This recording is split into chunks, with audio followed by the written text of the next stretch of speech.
ASEAN, yang merupakan singkatan dari Association of Southeast Asian Nations, adalah organisasi geopolitik dan ekonomi dari negara-negara yang berada di kawasan Asia Tenggara.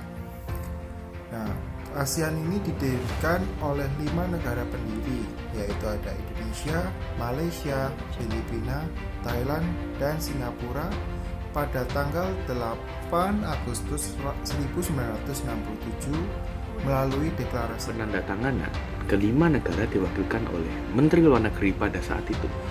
Ada Malik Ward mewakilkan negara Indonesia, lalu ada Narcisco Ramos yang mewakilkan negara Filipina, lalu ada Tun Abdul Razak yang mewakilkan negara Malaysia, lalu juga ada S. Rajaratnam yang mewakilkan negara Singapura, dan yang terakhir Tanat Koman yang mewakilkan negara. Adanya keinginan kuat dari para pendiri ASEAN untuk menciptakan kawasan tenggara yang damai, aman, dan sejahtera.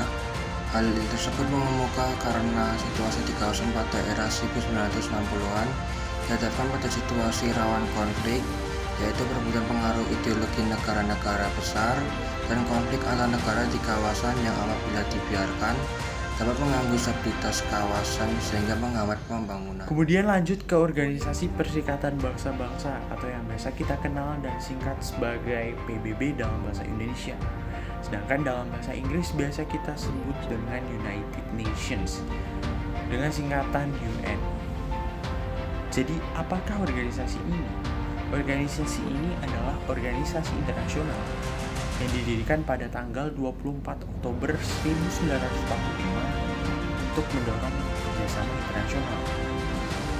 Kenapa organisasi ini didirikan? Organisasi ini didirikan untuk mencegah adanya konflik serupa dari Perang Dunia. Pada saat didirikan, PBB memiliki 51 negara anggota. Saat ini terdapat 193 anggota. Selain negara anggota, beberapa organisasi internasional dan organisasi antar negara mendapat tempat sebagai pengamat permanen yang mempunyai kantor di markas besar PBB, dan ada juga yang hanya berstatus sebagai pengamat. Organisasi PBB telah mempertimbangkan bahwa PBB akan bertindak untuk mencegah konflik antara negara dan membuat perang pada masa depan tidak mungkin.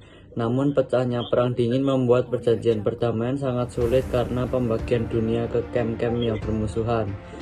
Menyusul akhir perang dingin, ada seruan baru bagi PBB untuk menjadi agen untuk mencapai perdamaian dunia. Karena ada beberapa lusin konflik berkelanjutan yang terus berlangsung di seluruh dunia. Lalu apa tujuan utama dari organisasi PBB ini? Sebenarnya ada banyak, mulai dari menjaga perdamaian dan keamanan dunia, entah dari konflik ataupun peperangan antar negara. Lalu membina kerjasama internasional dalam pembangunan ekonomi, sosial budaya, dan lingkungan, serta memajukan dan mendorong persaudaraan antar bangsa melalui penghormatan hak asasi manusia. Lalu mereka juga menyediakan bantuan kemanusiaan apabila terjadi kelaparan, bencana alam, maupun konflik bersenjata. Kurang lebih itu aja yang perlu kalian tahu mengenai ASEAN dan PBB. Sekian dari kami, semoga apa yang kami jelaskan dapat bermanfaat bagi kalian. Terima kasih dan salam pramuka.